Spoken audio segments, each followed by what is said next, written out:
Hola, ¿cómo están? Otra edición de Documenta. En los próximos días va a cumplirse un nuevo aniversario de una fecha clásica, histórica, muy importante del peronismo, 25 de mayo de 1973. Ese día precisamente Héctor J. Cámpora, un político oscuro, tradicional, un dentista de barrio, accedía a la presidencia por obra y gracia de Juan Domingo Perón, quien realmente tenía el poder en la Argentina para esa época. A mis espaldas está viendo una casa sencilla que precisamente hacia 1972-1973 fue clave al momento de decidirse situaciones que luego van a marcar para siempre la historia de nuestro país. En esta casa, te lo voy contando de a poco, se decidió en definitiva que Cámpora fuera presidente. Y quizás más adelante, en esa casa se decidió que Cámpora dejara de ser presidente. Pero no nos adelantemos. Vamos a ver entonces la primera parte de este documental exclusivo, Cámpora al gobierno, Perón al poder. Del 25 de mayo al 13 de julio de 1973, la Argentina estuvo gobernada por el doctor Héctor José Cámpora. Su triunfo como enviado de Juan Domingo Perón señaló el fin de la proscripción del justicialismo en la vida política nacional. Fueron 49 días en los cuales se trató de construir otro país. ¡Solo corazón! ¡Cámpora es Perón! ¡Solo corazón! ¡Cámpora es Perón y solo corazón! Pero también 49 días donde se tejió una red de conspiraciones que preanunciaban un final trágico. De la alegría a la desazón, de la tristeza a la masacre. 49 días en los cuales ningún argentino fue inocente. Cámpora gobierno.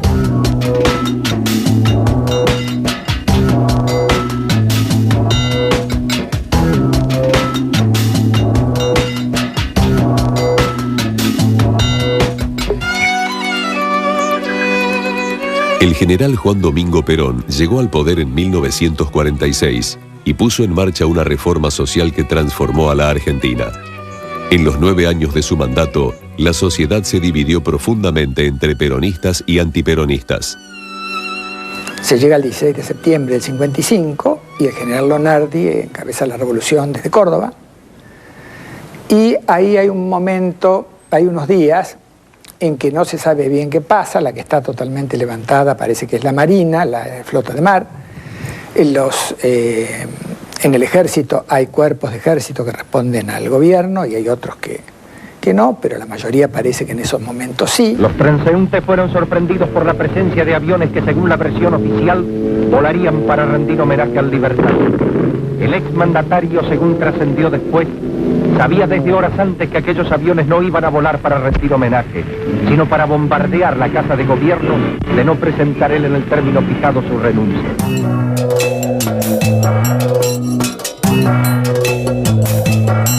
Porque parece que los argentinos tenemos muy adentro un cierto infantilismo, que cuando las cosas andan mal, hay que llamar a un papá, y el papá ese tiene uniforme, y así nos va con los papás con uniforme, ¿no?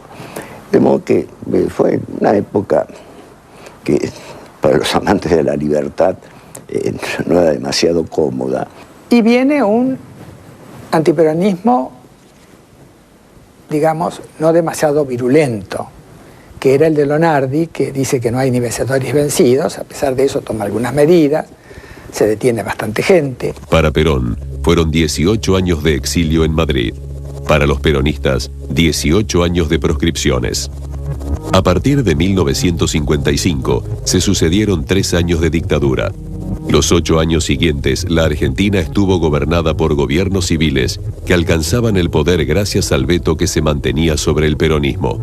Bueno, Cámpora sufre, como todo el peronismo, proscripción, persecución, prisión. Después vive en el exilio hasta que llega Frondizi al gobierno, hay una amnistía, puede regresar. Desde su exilio en Madrid, Perón comenzó a planificar su regreso al poder con una estrategia simple: negociar con los partidos políticos tradicionales y desestabilizar a la dictadura militar con operaciones guerrilleras. Esa violencia, hermanos, los pueblos, no es violencia, es justicia. Fue una estrategia realmente genial, ¿no? Pero tuvo su costo también. Por ejemplo, el costo de exaltar una juventud que después tuvo que repudiar.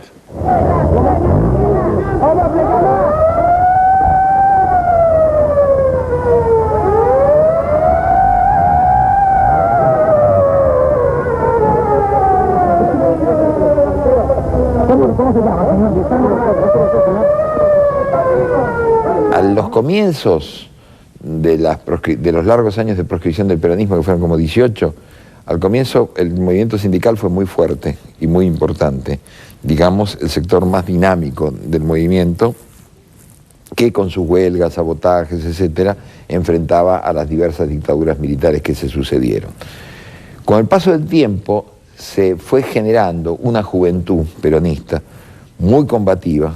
Y ahí surgen las organizaciones revolucionarias, el Partido Revolucionario de los Trabajadores, que fundó el Ejército Revolucionario del Pueblo, las Fuerzas Armadas de Liberación, los Montoneros, las Fuerzas Armadas Peronistas y las Fuerzas Armadas Revolucionarias, las principales organizaciones, ¿no es cierto?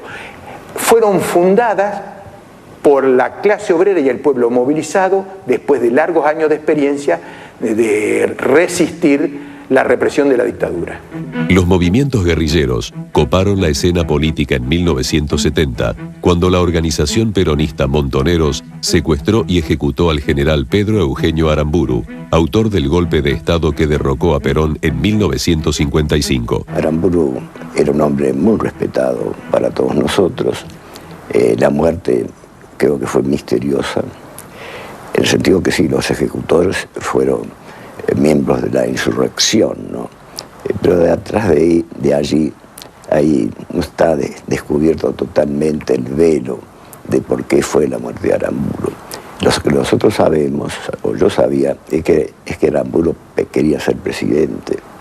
Y era una figura muy importante en ese entonces y no convenía a muchos sectores. Pero Eugenio Aramburu, a diferencia de lo que dicen algunos medios, fue para su época, 1955, un dictador de características tan tenebrosas como podría ser después, muchos años después, un Pinochet o un Videla.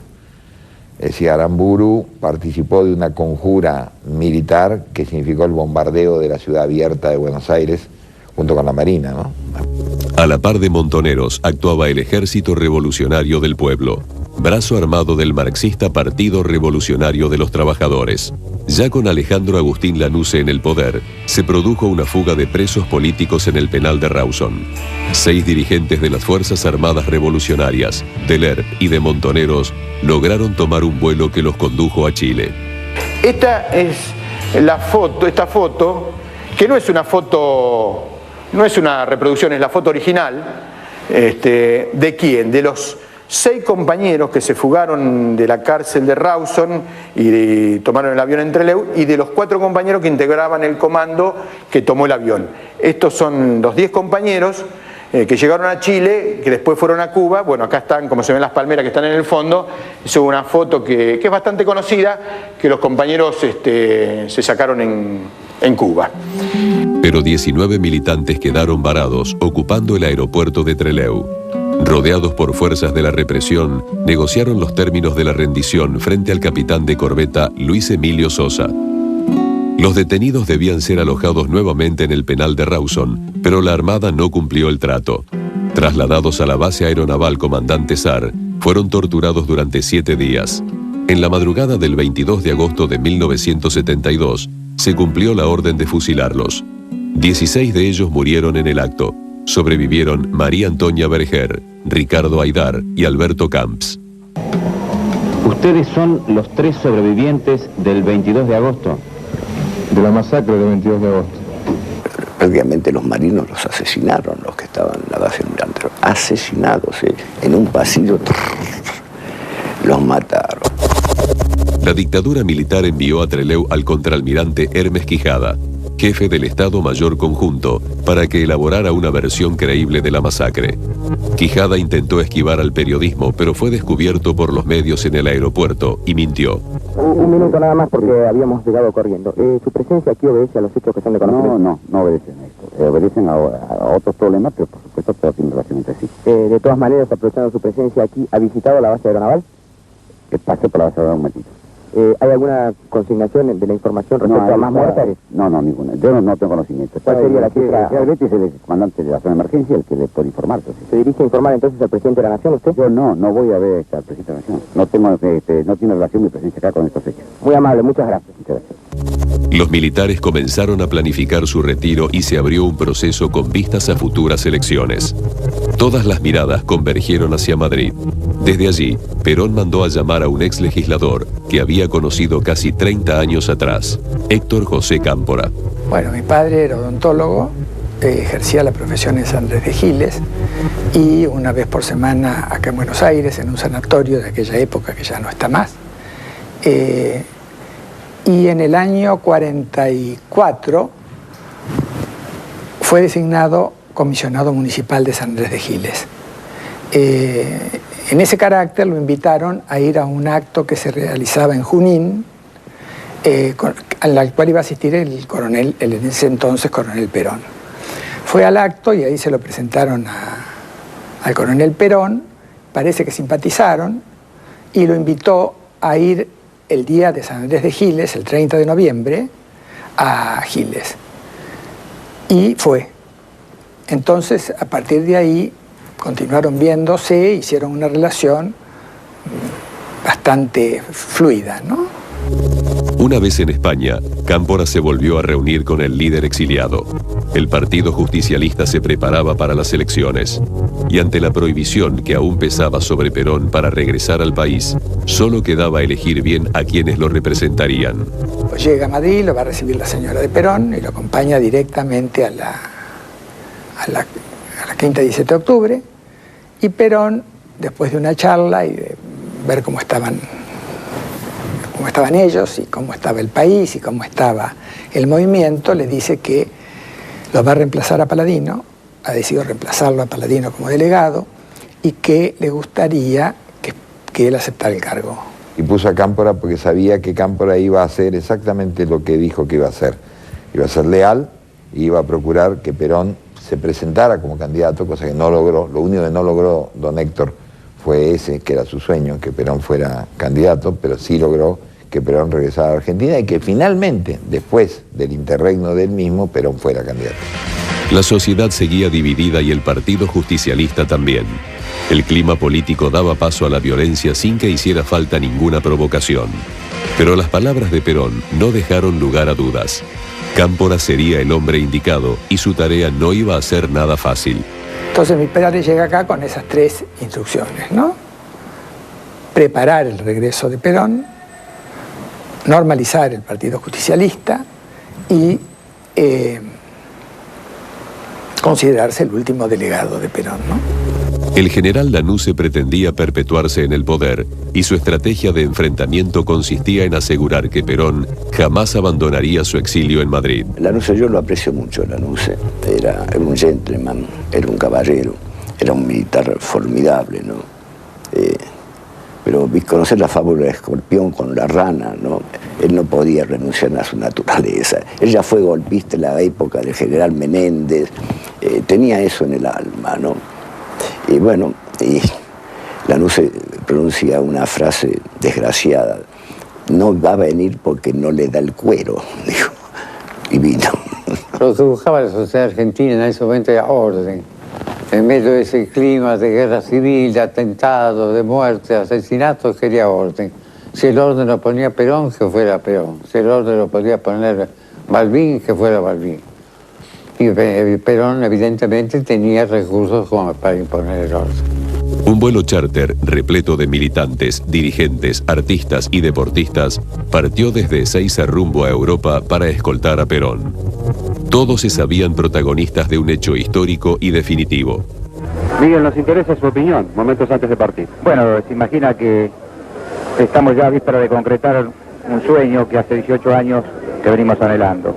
Bueno, yo no voy en representatividad de nada, simplemente fue una invitación personal, que yo agradezco muchísimo, y voy como una peronista más, nada más. Bueno, yo espero que esté todo el pueblo esperándonos. Esperando el general, más que a mí, ¿no? Bueno. Buen día. Gracias. El 17 de noviembre de 1972, Perón pisó suelo argentino luego de 18 años de exilio. Una verdadera euforia ha llenado a todos los simpatizantes que están reunidos en el local del Sindicato de la Carne, viendo por televisión cuando la máquina de Italia toca la pista de 6. Lo protegió el paraguas del sindicalista José Ignacio Rucci y la seguridad que había ordenado el secretario José López Rega. En Ezeiza, cuando quiere salir, le dicen que no puede salir. Parece que la intención del gobierno era hablar con él, hablar primero a la NUCE con él, antes de salir. Dicen que no va a haber ninguna posibilidad de acuerdo, de que hubiera un diálogo entre Perón y la NUCE. Hasta que él no esté en su casa no va a resolver esto. Pero el Movimiento Nacional Peronista manifiesta y denuncia ante la opinión pública que en este momento el general Perón está preso. Al día siguiente, Perón recuperó la libertad y se trasladó a la residencia de Gaspar Campos, una casa de 2 plantas ubicada en Olivos, donde fue a vivir con su esposa Isabelita y López Rega. Una multitud de militantes se apiñaba día y noche para saludar a su líder. Bueno, ahí residía Perón, ahí recibió a mucha gente, incluso a opositores como Balbín. Ahí se sentaron las bases de la obra del pueblo. Y ahí de alguna manera se tramó lo que Perón creía hacer como un gran pacto nacional donde estuvieran involucrados todos los partidos prácticamente. La estrategia de Perón dio resultado. Un amplio abanico de dirigentes políticos se reunió con él para determinar las condiciones de las futuras elecciones presidenciales. El objetivo fundamental es la reunión hoy con el general, así que... ¿El apoyo es incondicional? Sí. En Gaspar Campos se provoca, obviamente, la reunión entre Perón y Balbín. No es un hecho menor. Gaspar Campos y en los días posteriores se provoca la reunión multipartidaria y multisectorial en Nino, donde un gran espectro de empresarios, trabajadores, la juventud, más todo el mayor arco de partidos políticos avalan lo que era terminar con una ignominia en la Argentina que significaba que Perón no podía estar en la patria. El 14 de diciembre de 1972, Perón abandonó la Argentina y se dirigió al Paraguay para visitar al dictador Alfredo Stroessner. En Paraguay lo designa mi padre como su candidato a la presidencia de la Nación y se elige la fórmula presidencial. Después es votada por los demás partidos del Frente Justicialista y queda integrada por mi padre y por el doctor Vicente Solano Lima. Héctor J. Cámpora entendía lo que estaba pasando en el mundo, en Latinoamérica. No le asustaba la palabra revolución, liberación, no le asustaba la palabra formaciones especiales, lucha armada, montonero, JP, rebeldía. Yo creo que Perón elige a Cámpora porque sabe que es un hombre, en primer lugar, absolutamente dócil a sus instrucciones y además un hombre mediocre en su pensamiento. La campaña electoral se puso en marcha. Cámpora recorrió todo el país. Fue a Río Negro, a Corrientes. Viajó a Santiago del Estero, donde la dictadura montó un cerco con la policía local y el ejército. Cámpora sabía que ganaba, pero deseaba evitar el balotaje. El candidato peronista pensaba que ahí podía consumarse la traición de la dictadura militar. Estábamos luchando contra una dictadura y veníamos de 18 años de proscripciones, nos convenía asegurar el triunfo en la primera vuelta. Por eso incluso habíamos tratado de que el general Perón regresara al país. Cámpora había mandado como emisario secreto al secretario general del movimiento, al doctor Juan Manuel Abel Medina, para tratar de que Perón viniera en febrero para participar de la campaña.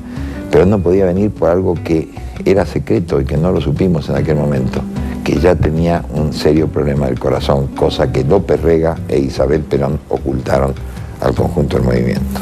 Cámpora, a su vez, introduce y genera una nueva manera de relación entre la dirigencia y el pueblo. El doctor Cámpora decía recién, comentaba que este hombre que ha hecho hoy las veces de cocinero, lo hizo con un ojo solo, ¿no es cierto? Porque está lesionado.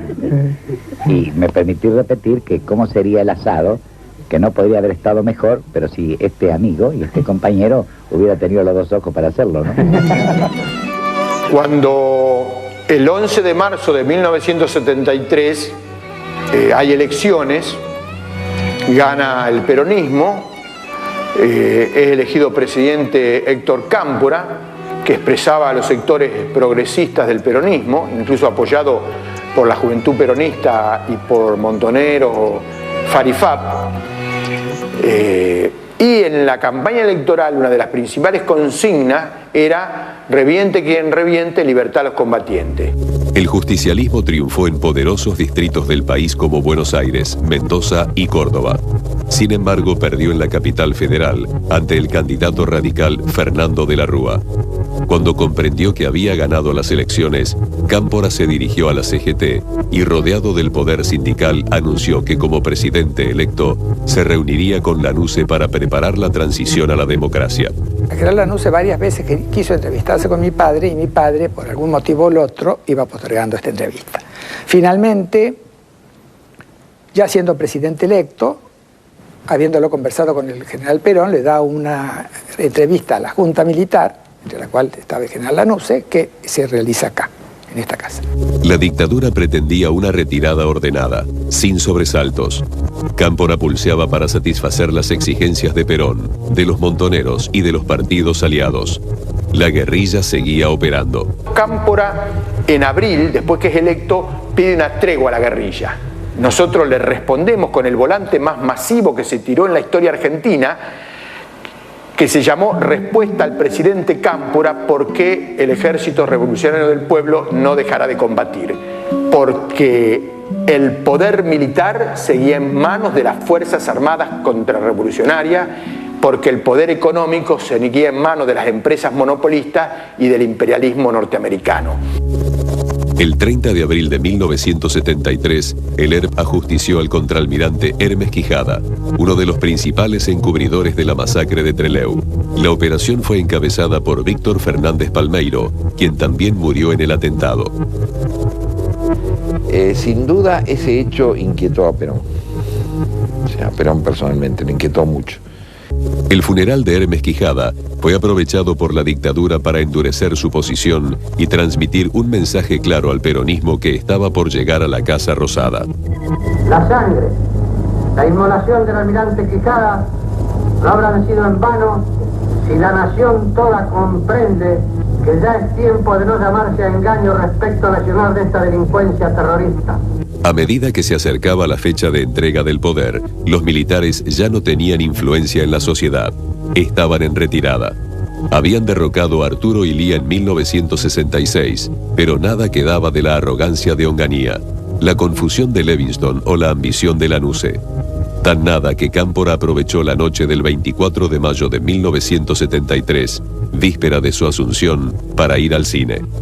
He querido venir a honrarlo al compañero Fabio, que sé que es el que ha hecho un gran esfuerzo y está compensado a través de la expectativa pública que su película ha despertado, a través de un consenso público que la ha aprobado como una, si no más, la mejor película. Él tenía buena relación con la gente.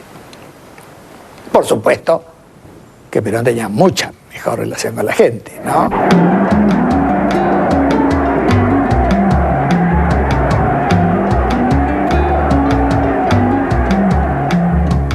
El país entero se preparaba para la gran fiesta. Era otro 25 de mayo y el peronismo volvía a ser gobierno luego de 18 años de prohibiciones. Seguimos con Documenta, segundo bloque de este documental exclusivo sobre Héctor J. Cámpora. Lo que te vas a encontrar ahora es quizás una síntesis de lo que en definitiva fue la política nacional entre 1972 y 1974. Esto es, un presidente que llegó a la Casa Rosada respaldado por Perón, me refiero obviamente a Cámpora, y a partir de allí una serie de complicaciones y conspiraciones. Complicaciones porque la militancia en el poder avanzó más allá de lo que esperaba el propio Cámpora. Y las conspiraciones porque en definitiva el propio Perón ya sabía que Cámpora era una suerte de transición hacia su propia presidencia y entonces urdió una trama junto con López Rega para acabar con Cámpora. Y el elemento clave de esta conspiración fue en principio, la masacre de Ezeiza. Luego Cámpora, fiel a sus principios, se entrega al poder y allí el poder, o mejor dicho, simplemente el gobierno, se lo da a Lastiri, yerno de López Rega y coleccionista de corbatas. Quizás la síntesis perfecta de lo que fue la tragedia peronista en esa época. Entonces, segundo bloque de este documental exclusivo, Cámpora al gobierno, Perón al poder.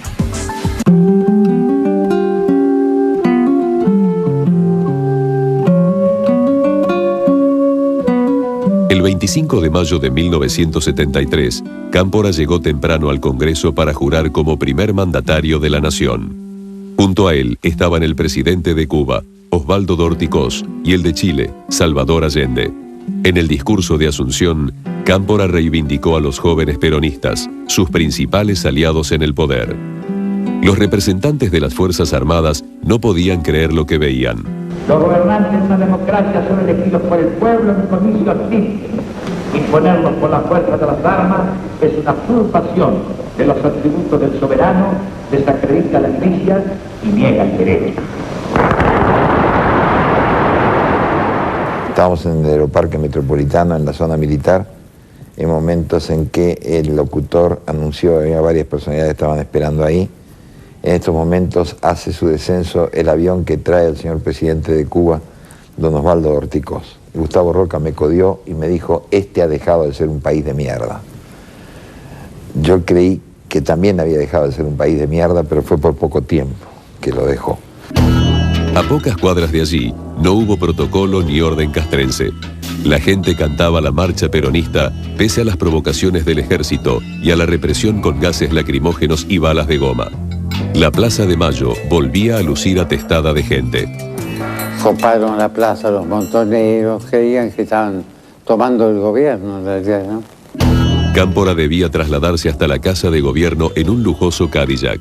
Pero los planes militares se vieron desbordados y hubo que enviar un helicóptero para que el presidente pudiera llegar. A esos militares que nosotros, en mis épocas jóvenes, hace muchísimo tiempo, nos aplaudían en la calle. Cuando salieron a rendir los honores a Cámpora, fueron insultados y escupidos. Luego Lanuse obviamente se va en helicóptero, donde surge la consigna se van y nunca volverán. Había tanta pasión en la gente que el padre Carlos Mujica, de profundo predicamento en los movimientos villeros, prefirió quedarse unos minutos más en la plaza antes de entrar a la Casa Rosada. Padre Mujica, ¿por qué no está en la Asunción en los actos oficiales? Bueno, ahora voy a ir acá a la Casa de Gobierno cuando jure el doctor Cámpora, pero no me quería perder esta alegría tremenda del pueblo y me parecía que tenía que estar justo a mis compañeros villeros en este momento de alegría del pueblo. Ya en el Salón Blanco se desnudaron los contrastes del nuevo gobierno. Identificados con las tendencias de izquierda, asumieron Esteban Rigui como ministro del Interior y Juan Carlos Puig en Relaciones Exteriores. Pero en Bienestar Social juró José López Rega y en Economía José Bergelbar. La mayor escisión la señaló el área educativa. El ministro fue Jorge Tayana, el rector de la universidad, Rodolfo Puigros. El cóctel sería explosivo. Entonces mi padre, cuando va la próxima vez a España, le dice al general que le va a ofrecer a su señora el Ministerio de Bienestar Social. Y el general le dice, no, mire doctor, Isabelita como evita cargo ninguno. ¿Por qué no lo pone este muchacho López?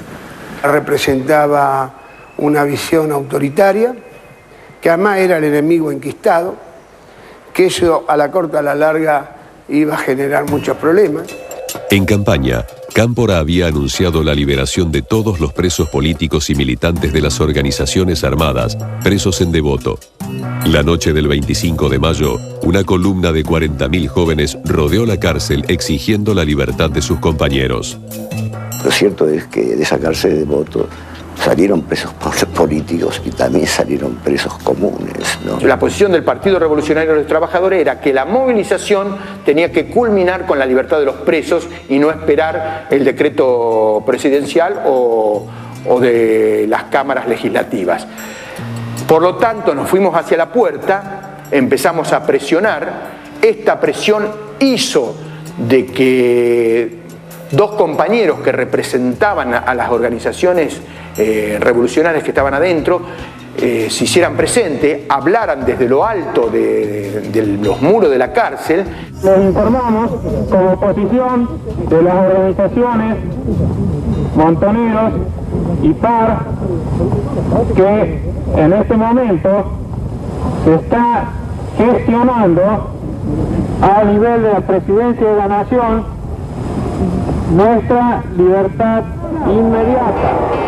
¡Viva la unidad de las organizaciones armadas revolucionarias! Cerca de la medianoche, los presos políticos recuperaron la libertad. Nos encontramos en la puerta penal de Villa Devoto y en el camión que tenemos en imagen hay un buen número de detenidos políticos liberados recientemente. Hubo diversas gestiones desde adentro del penal. Vino el secretario general del movimiento peronista, Juan Manuel Medina, estuvo en el penal, habló desde arriba del penal. Y bueno, algunos de los máximos dirigentes de la Juventud Peronista hablaban con el doctor Campos y dijeron: mira, doctor, esto es insostenible, o sea, esto no podemos esperar a que el Congreso, en todo caso que el Congreso ratifique con la amnistía, pero hay que dictar el decreto de indulto ya. Campos estaba en una fiesta que se hacía para las delegaciones extranjeras que asistían a la toma de posición, que se hacía en el Palacio del Consejo Deliberante, y allí de la actual legislatura. Y allí mismo, en un saloncito aparte, firmó el decreto del indulto y Abal Medina pudo anunciar que se firmaba. Salieron los combatientes.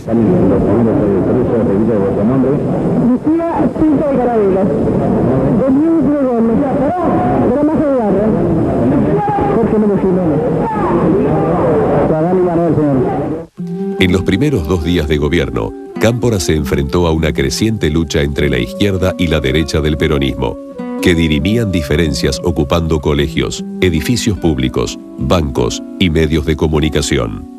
Las tomas pasaron a significar la derrota del enemigo y un triunfo ante la opinión pública. Fue una locura, una utopía. Los muchachos montoneros creían que estaban cambiando el mundo por tomar una repartición pública. Fue un dislate, una falta de madurez muy grande. Y de parte de Cámpora probablemente una gran ingenuidad. A principios de junio de 1973, los tiempos se iban acortando para Cámpora. Perón lo trataba con frialdad y López Rega se volvía cada segundo más poderoso. El ministro de Bienestar Social ejercía un poder que llegaba directamente de Madrid, desde donde el general preparaba su vuelta definitiva a la Argentina.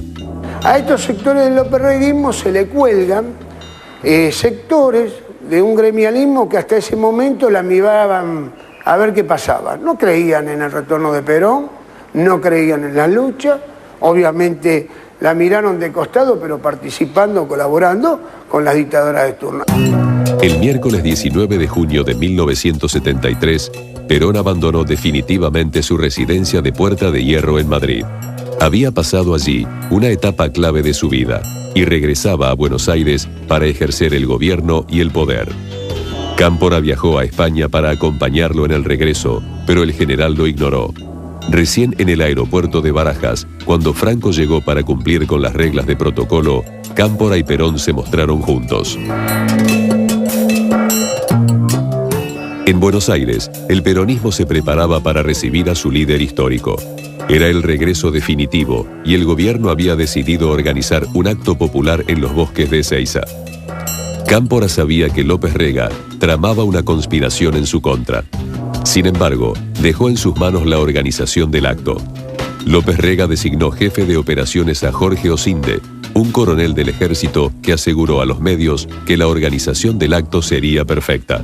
Y habían designado una subcomisión de seguridad y se oponían a la vigilancia directa policial porque decían que la gente se iba a exacerbar, se iba a irritar de ver la policía cerca por las cosas que habían pasado con la policía con anterioridad y querían que la policía estuviera a 1500 metros del palco y que la custodia del palco la iba a dar gente de ellos y que la custodia abajo del palco se iba a hacer fundamentalmente con la presencia de 300.000 compañeros que ellos decían que iban a poner delante del palco, que iba a constituir una enorme valla humana de defensa de General Perón. Lo cierto es que los 300.000 compañeros no aparecieron, aparecieron otra gente frente al palco. El 20 de junio de 1973, los bosques de Ezeiza se colmaron de manifestantes de todos los rincones de la Argentina que aguardaban la llegada de su líder. Esta movilización fue de más de 2 millones de argentinos y argentinas. En el caso de la Juventud Peronista hubo todo un operativo que fue una movilización que iba desde el interior confluyendo hacia Buenos Aires, por tren, por micro. Los compañeros de la capital federal y de las distintas zonas de Gran Buenos Aires iban confluyendo con columnas muy masivas y compactas. La de la zona sur y La Plata vino desde aquel lado y confluía por este lado hacia el Puente 12. La de zona norte de aquel lado. Sin embargo, no hubo llegada ni fiesta. No fue un día peronista ni democrático. Las bandas armadas desplegadas por López Rega y Osinde empezaron su cacería apenas pasado el mediodía. Porque ahí comenzaron a participar elementos como Osinde, como Norma Kennedy, como Brito Lima, como cierto gremialismo que honestamente no solo sabíamos que estaban preparando una instancia de control y de evitar el acercamiento de los sectores de la juventud, de las formaciones especiales, de los montoneros, de los sectores populares, sino que creíamos que incluso iban a hacer alguna picardía. El aparato represivo de López Rega y Osinde asesinó a 13 militantes peronistas e hirió a otros 380. La matanza desatada en Ezeiza terminó con la fiesta peronista. El avión que traía a Perón fue desviado al aeropuerto de Morón, donde nadie sabía con certeza qué había pasado. Lo único cierto era que Cámpora ya tenía los días contados y que los partes médicos informaban minuto tras minuto sobre los muertos y heridos de Ezeiza. ¿Cuántas personas perdieron la vida en este nosocomio? 10 personas. ¿Y cuántos heridos, doctor? Heridos de bala, 69. Tremenda paliza que le estaban dando a algunos prisioneros que, como se ha visto en muchas imágenes, levantaban agarrados del pelo, ¿no es cierto?, al palco, lo subían. Además, hubo gente colgada en Ezeiza, colgada de los árboles. Es decir, en Ezeiza se mostró que sin ningún lugar a dudas el peronismo tiene un ala fascista. Digamos, no que el peronismo es fascista, pero que el peronismo ha tenido desde sus orígenes hasta el presente un ala fascista. Cámpora sabía que los responsables de la tragedia eran López Rega y Osinde. Le pidió la renuncia a Osinde, pero no pudo avanzar sobre el secretario privado de Perón. Horas después de la masacre, Perón, aconsejado por López Rega, montó un gobierno paralelo que diseñó la caída de Cámpora y preparó los pasos necesarios para recuperar el poder. Bueno, Perón nunca se refirió de un modo demasiado claro a lo que pasó en Ezeiza, ¿no? Pero sí quedó claro que él era apoyado y se sentía apoyado más por López Rega en sus formaciones que por los montoneros y las otras organizaciones subversivas, ¿no? El pueblo argentino podríamos decir que en su 80% es peronista. Ahora, indudablemente que la influencia que nosotros tenemos en ese sentido es grande. Pero hay que ver esa influencia. Cuando uno tiene fuerza es cuando debe pensar que hay que emplearla con inteligencia y con prudencia. A menudo los que poseen la fuerza renuncian a la inteligencia y a la prudencia. Este es un grave error. La noche del 26 de junio de 1973, Perón sufrió un infarto. Sus médicos exigieron que se instalara una unidad coronaria en Gaspar Campos, pero el planteo fue rechazado por Isabelita y López Rega, preocupados porque no trascendiera la noticia de que el general agonizaba. Pocos días después, sin saber que la conspiración en su contra tomaba volumen, Cámpora visitó a Perón. Un día que está solo con él en su dormitorio, le dice algo así como: general, si la gente hubiera podido elegir libremente, lo hubiera elegido usted, no a mí. Entonces el general le contesta, Cámpora, yo hago lo que el pueblo quiera, algo así. Esto era decir que sí, ¿no? Entonces ahí mi padre empieza a ponerse en campaña para renunciar. Con las renuncias del presidente y el vice, según la ley de acefalía, debía asumir el senador Alejandro Díaz Vialet, un abogado amigo de Cámpora. López Rega, Isabel y Rucci no querían dejarle el poder y presionaron tanto que el senador peronista debió salir rápidamente de viaje al exterior. La presidencia de la nación quedó en manos del diputado Raúl Lastiri, yerno de López Rega. Raúl Lastiri era un personaje menor y folclórico del justicialismo. Hombre de cabaret, de voz aguardentosa, enronquecida por el tabaco, con gran afición por las corbatas, como se recordará, ¿no es cierto? Cualquier cantidad de corbatas de distintos colores. Personaje de la picaresca nocturna de Buenos Aires, sin la menor entidad política. Esto demuestra que en Argentina ha sido presidente cualquiera. El 13 de julio de 1973, Cámpora entregó la banda y el bastón a Lastiri, que asumió como presidente provisional. López Rega ya acariciaba el poder. Solo faltaba que a Perón lo acompañara alguien de su entera confianza en las elecciones del 23 de septiembre. Y también lo logró. El justicialismo eligió la fórmula Juan Perón, María Estela Martínez de Perón. Triunfaron con el 62% de los sufragios y asumieron el 12 de octubre. Surge la AAA, surge el Comando Libertadores de América, pero contradictoriamente a lo que esperaba la gran burguesía, lo que esperaban los sectores de la derecha en general, en lugar de contenerse la movilización producto de que estaba el peronismo en el gobierno, crece la movilización, sobre todo crece la movilización de la clase obrera. En ese otro país que comenzaba, Cámpora no tenía lugar. Perón lo envió como embajador a México, pero sus gestiones en tierra azteca tropezaron una y otra vez con los designios de López Rega desde Buenos Aires. Presenta la renuncia, en donde le hace un agradecimiento a Perón, pero dice que lamentablemente ha tenido entorpecimientos en su función, que más que lesionar por parte del Ministerio de Relaciones Exteriores, que más que lesionar a su carácter de embajador, lesionan el prestigio de la República Argentina. Con la muerte de Perón el 1 de julio de 1974 y la posterior asunción de Isabel, el país se transformó para peor. López Rega disponía a su antojo sobre la vida y la muerte de los opositores con la Alianza Anticomunista Argentina, más conocida como la AAA, y Cámpora era uno de sus blancos preferidos. El expresidente volvió a México. Cámpora, como un soldado, se presenta, va a despedirse del amigo y del jefe muerto, va al Congreso, cuando sale del Congreso ve 3 Ford Falcon que rondan como tiburones en torno a su auto, sabe por toda una serie de gente que lo quieren asesinar y tiene que abandonar precipitadamente el país, regresando a México, pero esta vez ya no en carácter de embajador, sino en carácter de exiliado. Ya en la Argentina, Cámpora vio cómo en 1976 el golpe de Estado encabezado por Jorge Rafael Videla ponía fin al gobierno de Isabelita y desataba la más sangrienta dictadura que conociera el país.